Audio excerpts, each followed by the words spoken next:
اجوا لتركيا. الأولاد صاروا يخافوا ضربوا كثير. بيتنا نزل عليه. بيتنا كله على أيوة. Unfortunately, they had to move because of the children. They were really terrified from the voices they were hearing, and their home was completely destroyed. Okay. So they decided afterwards that we are supposed to leave. Did they lose family members during the conflict? Direct ما close كلكم family? حدا وقت انخرب البيت؟ لا الحمد لله عائلتنا لا، بس جيراننا يعني انأذوا عالم يعني. أيوة انجرحوا يعني. مات منهم. مات. إنه استعفوا وخفنا وطلعنا.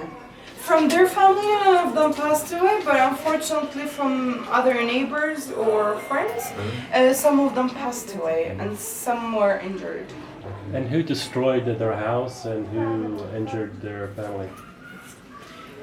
بس مين اللي خرب البيت يعني؟ ما بعرف صار يعني ضرب عليه صار ضرب كثير طلعنا نحن قبل ما يصير ضرب بعد استخبرنا وننزل البيت على الفار يعني كلنا نزل الفار كلها صارت تنزل عليه. They don't know who was responsible for destroying their homes, but they heard later on that after they fled, so after a while they heard that the whole neighborhood was completely destroyed.